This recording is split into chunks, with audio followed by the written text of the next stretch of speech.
खबरों की शुरुआत करते हैं संसद के स्मोक कांड से जुड़ी हुई इस पूरे कांड में अब तक 5 लोग पुलिस की गिरफ्त में आ चुके हैं। 4 लोग पहले ही गिरफ्तार हो चुके थे, जबकि स्मोक कांड का जो 5वां आरोपी रहा ललित झा ने पुलिस के सामने खुद सरेंडर किया। मास्टरमाइंड ललित झा ने पूरे मामले को लेकर कई खुलासे अब तक किए हैं। देखिए इस मामले में पहला बड़ा खुलासा क्या है। संसद कांड के मास्टरमाइंड ललित झा ने बड़ा खुलासा किया है। 5वां आरोपी भी गिरफ्त में आ चुका है। जांच में पुलिस जुटी हुई है, तार खंगाले जा रहे हैं। आरोपियों का कहां से तार जुड़े हुए हैं। पुलिस रिमांड पर 4 आरोपी हैं और क्या मोबाइल में राज छिपे हुए हैं, ये सबसे बड़ा खुलासा हो सकता है। पुलिस अब मोबाइल को खंगालने की कोशिश कर रही है। तो जो मास्टरमाइंड बताया जा रहा है ललित झा, बड़ा खुलासा किया है। 4 आरोपियों के फोन को राजस्थान में फेंका गया। ललित झा ने 4 आरोपियों के फोन को नष्ट किया, ये ललित झा ने कबूला है। कई महीनों से संसद कांड की तैयारी चल रही थी। ये इस दिन संसद कांड को अंजाम देना है। ललित झा ने 4 आरोपियों के फोन को खुद नष्ट किया था और ये कबूल किया है पुलिस के सामने पूछताछ में। और एक और बड़ी खबर, संसद का एंट्री पास आसानी से नहीं मिल रहा था। सभी आरोपियों को संसद पास के लिए कहा गया था। पूछताछ में ललित झा का बड़ा खुलासा, दिल्ली से भागकर राजस्थान गया था ललित झा पहले, और ललित झा भी संसद परिसर के पास ही मौजूद था।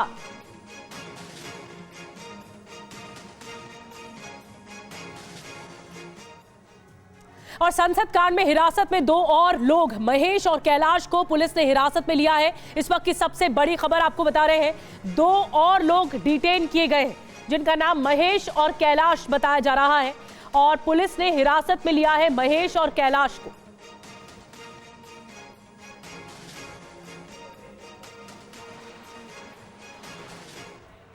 और इस बीच आरोपी ललित पर एक और खुलासा हुआ है। ललित ने वीडियो रिकॉर्डिंग भी की थी, ये जानकारी मिल रही है। 4 आरोपियों ने अपने फोन ललित को दे दिए थे, ये जानकारी मिल रही है। घटना के बाद ललित ने फोन जला दिए, फोन को नष्ट कर दिया।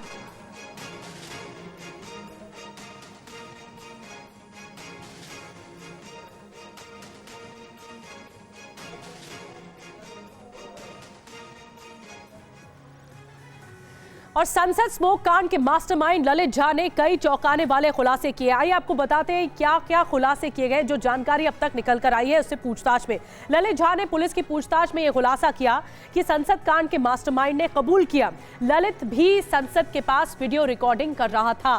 वीडियो रिकॉर्ड करने के बाद ललित फरार हो गया, जो जानकारी मिली। और उसके बाद घटना से पहले आरोपियों ने ललित को फोन दे दिया था। जो बाकी 4 आरोपी हैं, अमोल, मनोरंजन, सागर, नीलम का फोन लेकर ललित राजस्थान भागा था इसे नष्ट करने के लिए।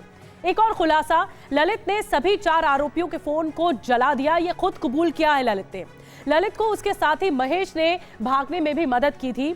कई महीनों से संसद कांड की तैयारी की जा रही थी कि इस दिन अंजाम देना है। 13 तारीख को संसद की एंट्री पास की महीनों से कोशिश चल रही थी कि एंट्री पास मिलेगी और फिर अंजाम दिया जाएगा।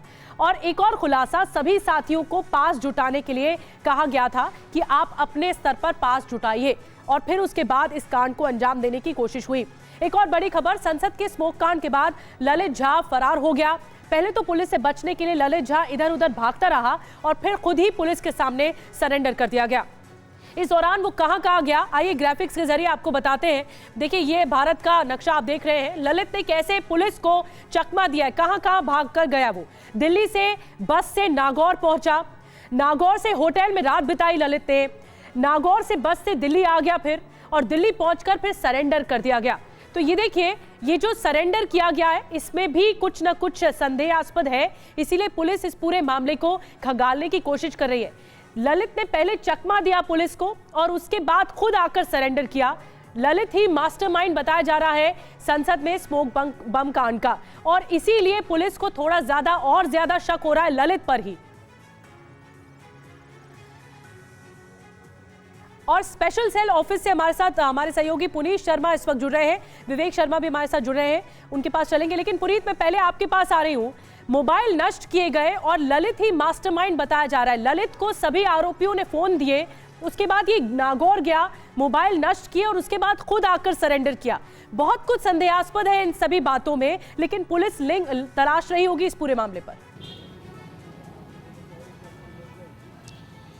देखिए ललित बहुत इंपॉर्टेंट इस पूरे मामले में पुलिस के लिए हो जाता है, क्योंकि ललित उस वक्त संसद भवन के बाहर मौजूद था जब जो नीलम थी और उसके साथ अमोल था, ये लोग जब प्रदर्शन कर रहे थे तो ललित उनका वीडियो बना रहा था और उसके बाद इन चारों आरोपियों को मोबाइल लेकर के वो राजस्थान चला गया था। पुलिस की टीम तभी से उसको तलाश रही थी। पहले उसकी लोकेशन नीमराना आई थी, लेकिन जब तक स्पेशल सेल वहां पहुंचती वो वहां से फरार हो गया। उसके बाद नागौर पहुंचा और अपने दोस्त महेश से मिला। महेश ने उसको नागौर के एक होटल में रुकवाया और जहां से वो न्यूज चैनल के जरिए तमाम जो अपडेट्स था उनको ले रहा था। और जब उसे लगा कि पुलिस उस तक पहुंच सकती है तो उसने अपने और दोस्तों से बातचीत की और उसके बाद उसने दिल्ली आने की ठानी और बस से वो दिल्ली आया, जिसके बाद उसने कर्तव्य पथ पुलिस स्टेशन पर जाकर के सरेंडर किया। इस वक्त स्पेशल सेल के दफ्तर में उससे पूरी रात पूछताछ की गई है, जिसमें उसने कई बड़े खुलासे किए हैं। बताया कि किस तरीके से चारों के मोबाइल लेकर के वो राजस्थान पहुंचा था और उनके मोबाइल को उसने जला दिया। आखिर किस वजह से उस मोबाइल को जलाने की जरूरत पड़ी, यह बहुत अहम सवाल हो जाता है। इसके अलावा जो लॉजिस्टिक्स थी वो किसने सप्लाई की, और उसने ये भी बताया कि इस पूरे मामले की प्लानिंग काफी पहले से की जा रही थी। तो ये जो आरोपी किरदार है ललित झा, ये बहुत ज्यादा महत्वपूर्ण है और पुलिस इससे लगातार कबूल करवा रही है कि इनकी साजिश क्या थी, मकसद क्या था, क्या मोटिव था। एक और बड़ी खबर, दिल्ली पुलिस ने 6 टीमें तैयार कर ली है। यूपी, हरियाणा, राजस्थान जाएगी दिल्ली पुलिस। जो जानकारी मिल रही है, कर्नाटक और मुंबई भी जाएगी पुलिस की टीम। इस वक्त की बड़ी जानकारी आपको बता रहे हैं। 6 टीमें तैयार की गई हैं इस पूरे मामले की तफ्तीश के लिए। आरोपियों की सभी लोकेशन पर पुलिस जाएगी और वहां पता लगाएगी कि आरोपी कहां तक गए थे। कर्नाटक और मुंबई भी जाएगी पुलिस की टीम। विवेक शर्मा हमारे साथ जुड़ चुके हैं। विवेक, बड़ी जानकारी मिल रही है, 6 टीमें तैयार की गई हैं और हर जगह जाया जाएगा, कर्नाटक भी और मुंबई भी, ताकि पता लगा जा सके इनकी कुंडली के बारे में। देखिए, इस मामले में जब 4 आरोपियों को कल पटियाला हाउस कोर्ट में पेश किया गया था तो वहां पे पुलिस के एडवोकेट ने ये साफ कहा था कि इन सभी से आमने सामने बिठा के पूछताछ करनी है और इन सभी को कई जगहों पर लेके जाना है, जिसमें गुरुग्राम और साथ ही कर्नाटक और मैसूर की बात की गई थी। तो साफ है कि पुलिस की टीमें जो है वो तैयार कर ली गई है और इनको भी साथ ले जाया जा सकता है, यानी कि मौके पर जाकर इनसे पूछताछ की जा सकती है। ललित को जिस तरह से गिरफ्तार किया गया है तो उसे आज कोर्ट में पेश किया जाने वाला है और महेश नाम के शख्स और कैलाश को भी हिरासत में लिया गया है, जिससे लगातार पूछताछ की जा रही है। पुलिस महेश की भूमिका की जांच पड़ताल कर रही है, क्योंकि महेश से राजस्थान में ललित की मुलाकात हुई थी, महेश ने ही होटल दिलवाया था, तो महेश को इस पूरे घटनाक्रम के बारे में जानकारी कितनी थी, क्या वो भी इस प्लानिंग का हिस्सा था। तो हर एंगल से मामले की तफ्तीश जो है वो दिल्ली पुलिस की स्पेशल सेल लगातार करने में लगी हुई है और दिल्ली पुलिस का ये लग रहा है कि ये सबसे इस मामले में कहीं और तार भी जुड़ सकते हैं। साथ ही ये लोग कहाँ कहाँ गए थे और फंडिंग कहाँ से आई थी, यानी कि पैसे का इंतजाम इन्होंने कैसे किया था और कहाँ कहाँ और किन किन संगठनों में ये शामिल रहे थे। तो हर एंगल से तफ्तीश की जा रही है और पुलिस का कहना है कि आने वाले समय में कुछ और बड़े खुलासे भी हो सकते हैं। बहुत बहुत शुक्रिया आपका विवेक, ये जानकारी देने के लिए। बड़ी जानकारी विवेक बता रहे हैं कि इन लोगों ने क्या प्लानिंग रची, किन लोगों से मुलाकात की, फंडिंग कहां से हुई, तमाम चीजें लगातार प्लान कहां से ये प्लान बनकर तैयार हुआ, सब कुछ तफ्तीश की जाएगी पुलिस की ओर से। एक और बड़ी बात यह कि संसद स्मोक कांड के 4 आरोपियों को दिल्ली की पटियाला हाउस कोर्ट ने 7 दिन की रिमांड पर भेज दिया है। दिल्ली पुलिस अब उससे राज उगलवाने में जुट चुकी है। 2 बजे तक स्थगित की जाती है। 13 दिसंबर को संसद में स्मोक कांड को अंजाम देने वाले चारों आरोपी मनोरंजन, सागर शर्मा, नीलम और अमोल शिंदे को दिल्ली की पटियाला हाउस कोर्ट ने 7 दिन की रिमांड पर भेज दिया है। संसद में धुआं उड़ाने वाले इन चारों आरोपियों को दिल्ली पुलिस ने पटियाला हाउस कोर्ट में पेश किया। जज ने वकीलों का पक्ष सुनने के बाद सभी आरोपियों को 7 दिन की पुलिस रिमांड में भेज दिया। दिल्ली पुलिस ने संसद में हुए इस घटना को आतंकी गतिविधि करार दिया है। 13 दिसंबर की दोपहर 1 बजे संसद भवन में घुसे आरोपियों को आज दिल्ली की स्पेशल सेल पुलिस ने पटियाला हाउस कोर्ट में पेश किया, जहां पर दिल्ली पुलिस स्पेशल सेल की तरफ से उन्हें 15 दिन की रिमांड मांगी गई थी, लेकिन पटियाला हाउस कोर्ट ने उन्हें 7 दिन की रिमांड की मंजूरी दी है। फिलहाल उनको नई दिल्ली की न्यू फ्रेंड्स कॉलोनी के इसी स्पेशल सेल की जो ऑफिस है यहाँ पर इनको लाया गया। इनसे बात करने की कोशिश की, लेकिन इशारे में इन्होंने पीछे का कुछ इशारा किया। किसी तरीके का कोई शिकन उनके चेहरे पर नजर नहीं आ रहा था। और संसद को धुआं करने वाले चारों आरोपियों को लेकर दिल्ली पुलिस के वकील ने पटियाला हाउस कोर्ट में क्या क्या कहा है, आइए आपको दिखाते हैं।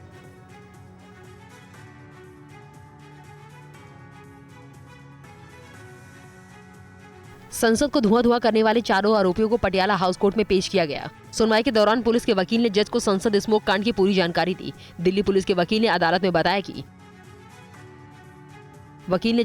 कि संसद में स्मोक कांड की घटना आतंकी गतिविधि जैसी है। आरोपियों के खिलाफ आईपीसी और यूएपीए की कड़ी धाराओं यानी आतंकवाद विरोधी कानून के तहत मुकदमा दर्ज हुआ है। उन्होंने दलील दी है कि आरोपी अलग अलग जगहों से हैं और उनको कई जगहों पर लेकर जाना है। दिल्ली पुलिस के वकील ने कहा कि इन लोगों ने मीटिंग कहाँ की और पैसे किसने दिए इसका पता करना है। वकील ने कोर्ट को बताया कि घटना को अंजाम देने के लिए महाराष्ट्र से कैन खरीदी गई थी। कोर्ट को बताया कि स्मोक कांड में इस्तेमाल किए गए जूते लखनऊ से खरीदे गए थे, जिसमें कैन को छुपाया गया था।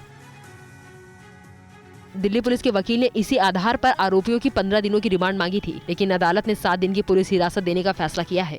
पुलिस अब 7 दिनों तक आरोपियों से हर सवाल का जवाब जानने की कोशिश करेगी।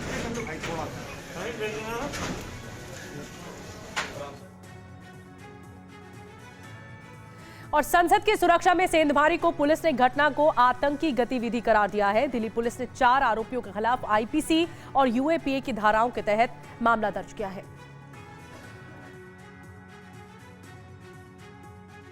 दिल्ली पुलिस ने कोर्ट में कहा कि संसद की सुरक्षा में सेंध आतंकी साजिश जैसी है। पुलिस ने चारों आरोपियों नीलम आजाद, अमोल, सागर शर्मा और मनोरंजन डी को दिल्ली के पटियाला हाउस कोर्ट में पेश करते हुए कहा कि ये घटना आतंकी गतिविधि जैसी है। पुलिस ने कोर्ट से 15 दिन की रिमांड मांगी थी। सवाल ये है कि दिल्ली पुलिस ने ये बात किस आधार पर कही? क्या दिल्ली पुलिस के हाथ कोई सबूत मिला है जो आरोपियों की मंशा को आतंकी गतिविधि से जोड़ रहा है? दिल्ली पुलिस के वकील ने कहा कि यूपीए के मामले में हम 30 दिनों तक की रिमांड मांग सकते हैं। दिल्ली पुलिस इसकी तफ्तीश में लगी है कि संसद की सुरक्षा में सेंध लगाने वाले सिर्फ 8 चेहरे हैं या फिर आरोपियों का कोई मास्टरमाइंड भी है। इस मामले में लगातार चौंकाने वाले खुलासे हो रहे हैं। अभी तक की जांच में ये पता चला है कि आरोपी पहले से एक दूसरे को जानते थे और संसद में सेंध लगाने की योजना भी कई महीनों पहले बनाई गई थी। पुलिस के मुताबिक आरोपियों ने लखनऊ से जूते खरीदे थे और उनमें जगह बनाकर कैनिस्टर छिपाया गया था जिसमें जहरीली गैस थी। आरोपियों से कई आपत्तिजनक कागजात भी बरामद किए गए हैं। दिल्ली पुलिस ने कहा कि ये सुनियोजित साजिश थी और भारत की संसद पर हमला था। संसद स्मोक कांड पर टीवी9 भारतवर्ष ने पड़ताल की है। टीवी9 ने आरोपियों के घर जाकर क्या देखा, क्या जाना, देखिए इस रिपोर्ट में। संसद के अंदर आतंक जैसी घटना में शामिल 5 मुख्य आरोपी अलग अलग राज्यों से जुड़े हैं। पुलिस आरोपियों के घरों और उनके ठिकानों पर छापेमारी कर रही है। आरोपियों के परिवार और दोस्तों से बात करके पता लगाने की कोशिश कर रही है। टीवी9 भारतवर्ष ने भी 5 राज्यों में पड़ताल की। टीवी9 संवाददाता कुमार कुंदन हरियाणा के जींद पहुंचे। आरोपी नीलम आजाद के बैकग्राउंड के बारे में जानने की कोशिश की। सरकारी नौकरी के वजह तवा पूरी परेशान थी और कोई ये धरने प्रदर्शन ना पजा कर दी, जाट जमींदारा का गला किसाना गला जा कर दी, किसान उठी लेकर जा कर दे, कल्ली मेरी लड़की कदे नहीं गई। 5 आरोपी 10 दिसंबर को गुरुग्राम में विकी शर्मा के घर गए थे। हमने कॉलोनी के RWA के महासचिव से बात की। नशा बहुत ज्यादा करता था। नशा कोई भी प्रकार का हो उसको मिल जाए बस उसी में मग्न रहता था और गाली गलौच आपस में पड़ोस उड़ोस में घर में रोजाना बाहर झगड़ा करना और चिल्लाना बिलाना, तो लोग इससे कटते थे। विकी के आस पड़ोस के लोग भी परेशान ही रहते थे क्योंकि वह नशा करता था और लोगों से झगड़ा करता था। उन्होंने खुद कई बार उसे चेतावनी भी दी कि वो झगड़ा ना करे, लेकिन वो किसी इतनी बड़ी साजिश का हिस्सा भी हो सकता है, ये किसी को भनक नहीं लगी। चलिए बात कर लेते हैं सियासत की। आज भजनलाल सरकार का शपथ ग्रहण समारोह होना है। शपथ ग्रहण से पहले भजनलाल शर्मा ने पूजा अर्चना की है। सीएम पद की शपथ लेंगे आज। राजस्थान के सीएम पद की शपथ लेंगे भजनलाल शर्मा। प्रेमचंद बैरवा ने भी मंदिर जाकर पूजा अर्चना की है। डिप्टी सीएम बनाए गए हैं। प्रधानमंत्री मोदी शपथ ग्रहण समारोह में शामिल हो रहे हैं।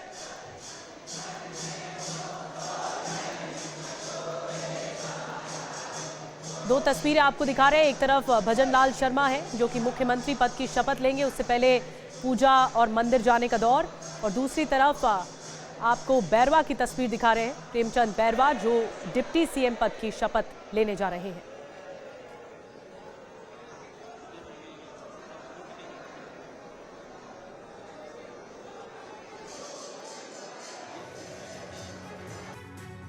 राजस्थान के नए सीएम भजनलाल शर्मा के शपथ ग्रहण समारोह की तैयारियां पूरी कर ली गई हैं। जयपुर के राम निवास बाग को शपथ ग्रहण समारोह के लिए चुना गया है। समारोह में विशेष तौर पर प्रधानमंत्री नरेंद्र मोदी, गृह मंत्री अमित शाह और बीजेपी के राष्ट्रीय अध्यक्ष JP नड्डा भी शामिल होंगे।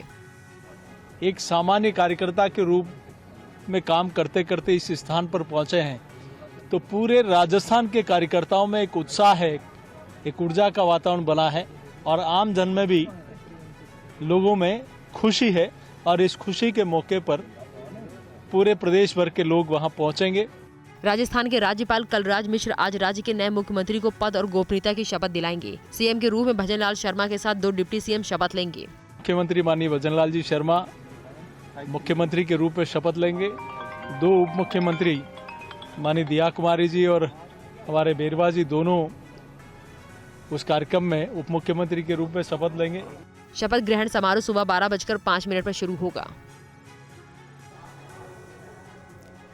और आपको बता दें कि मध्य प्रदेश के सीएम मोहन यादव के मुख्यमंत्री बनने के बाद पहली बार राज्य में बुलडोजर चला। एक आरोपी के घर को ढा दिया गया, इसीलिए ज्यादा चर्चा में है नई सरकार।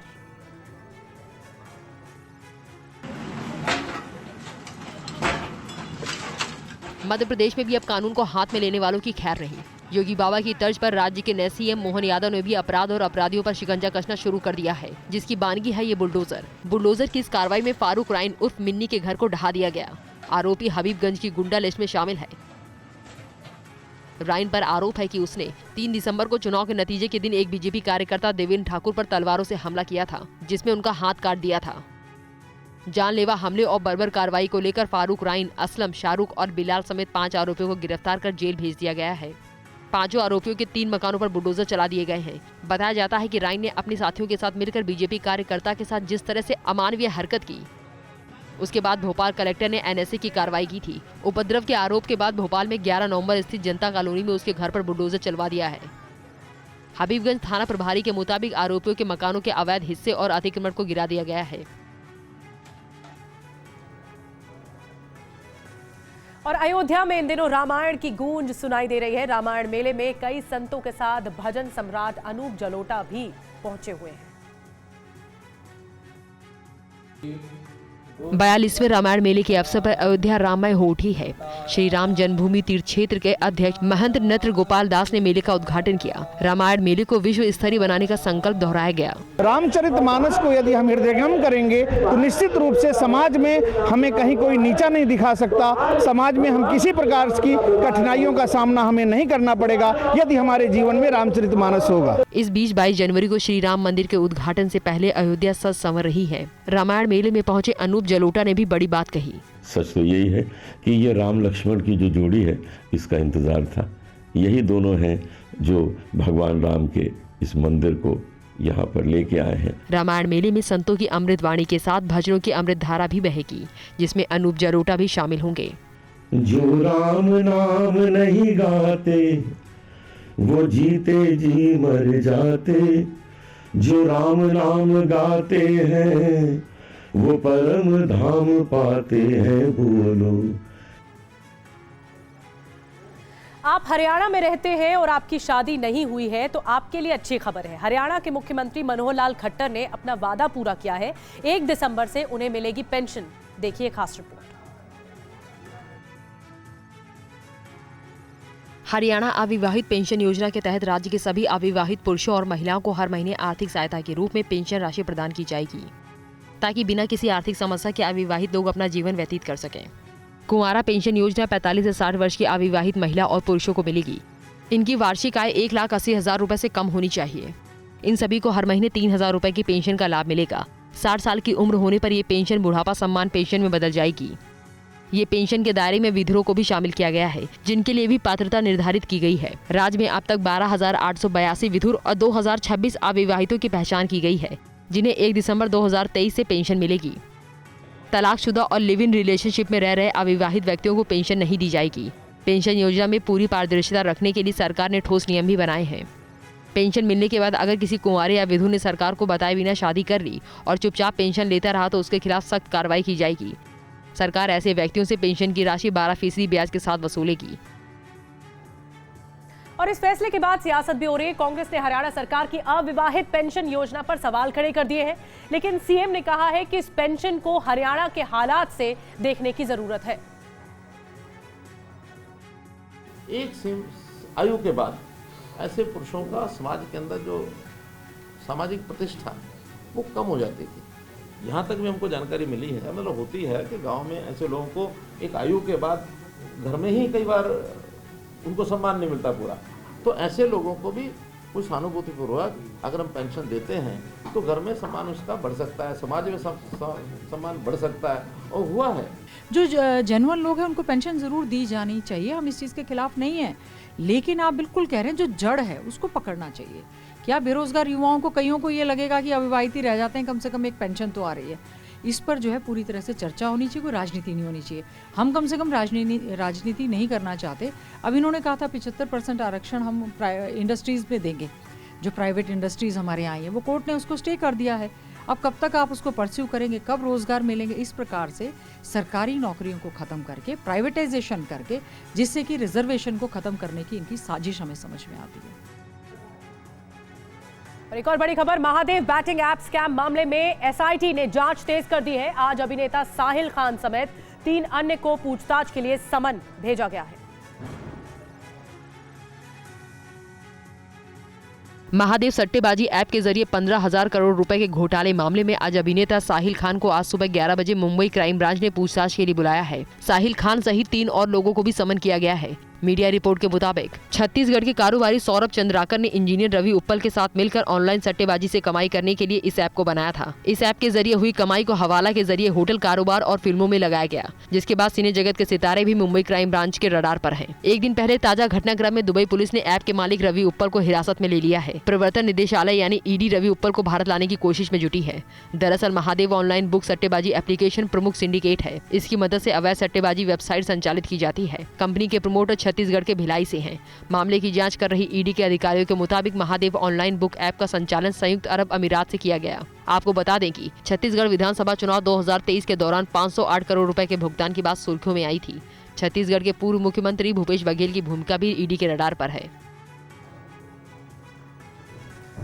और AFA-QS अवार्ड में TV9 भारतवर्ष ने 21 अवार्ड जीतकर धूम मचा दी है। सुपर प्राइम टाइम और फिक्र आपकी को बेस्ट प्राइम टाइम शो और सत्ता को बेस्ट करंट अफेयर्स प्रोग्राम का अवार्ड दिया गया है। के केंद्र में है तो उधर देखिए। फ्यूचर ऑफ न्यूज अवार्ड 2023 में TV9 भारतवर्ष का डंका बजा। सुबह से लेकर प्राइम टाइम तक के हर बैंड में TV9 की धूम रही। सभी को पीछे छोड़ते हुए TV9 भारतवर्ष ने 21 अवार्ड अपने नाम किए। सबसे popular show super prime time और फिक्र आपकी ने बेस्ट प्राइम शो का अवार्ड जीतकर सभी को पीछे छोड़ दिया। शाम 7 बजे दिखने वाले शो सत्ता को बेस्ट करंट अफेयर प्रोग्राम से नवाजा गया। इसके अलावा एंड एडिटर्स और अड़ी को बेस्ट टॉक शो का अवार्ड मिला। बेस्ट ब्रेकिंग न्यूज का अवार्ड लाउड एंड क्लियर को दिया गया। ऊंची दुकान, झूठा सामान और लिफ्ट में सुरक्षा की गारंटी कौन देगा को best coverage of social award से सम्मानित किया गया। सेक्स विरोधी से इंडिया को बचाओ और जलता मणिपुर फ्रंट लाइन पर पहली बार पहुंची TV9 भारतवर्ष की टीम को बेस्ट इन्वेस्टिगेटिव रिपोर्टिंग का अवार्ड मिला। भारतवर्ष की जेब का सर्वे को बेस्ट बिजनेस प्रोग्राम का अवार्ड मिला। बेस्ट एंकर का अवार्ड निशांत चतुर्वेदी और गौरव अग्रवाल को दिया गया। बेस्ट न्यूज रिपोर्टर का अवार्ड मनीष झा, विपिन चौबे और अभिजीत ठाकुर को मिला है। TV9 भारतवर्ष को 21, न्यूज 9+ को 11, मनी 9 को 5 और TV9 डिजिटल की झोली में 2 अवार्ड आए हैं। और एक बहुत बड़ी खबर आ रही है, संसद कांड के आरोपियों पर एक और अपडेट सामने आया। आरोपियों को संसद में लेकर जाएगी पुलिस, सीन रिक्रिएट कराएगी स्पेशल सेल। देखिए बहुत बड़ा फैसला। और इस पूरे मामले पर जो पुलिस की टीम है, जो अलग अलग जांच टीमें बनाई गई है, इस सीन को रिक्रिएट कराया जाएगा जो संसद में हुआ। स्मोक बम फेंका गया आरोपियों के जरिए, इस तरह आरोपी टेबल पर कूदते हुए दिखाई दिए। ये सब कुछ सीन रिक्रिएट होगा। स्पेशल सेल की तरफ से ये बहुत बड़ा अपडेट मिल रहा है। और एक और बड़ी जानकारी, स्पेशल सेल ने 50 मोबाइल नंबर की लिस्ट भी बना ली है। इस पूरे मामले की तह तक जाने के लिए एक एक चीज खंगाली जा रही है और 50 मोबाइल फोन नंबर्स की लिस्ट बनाई गई है। किस किस से संपर्क किया गया था आरोपियों की तरफ से, ये डिटेल भी खंगाली जा रही है।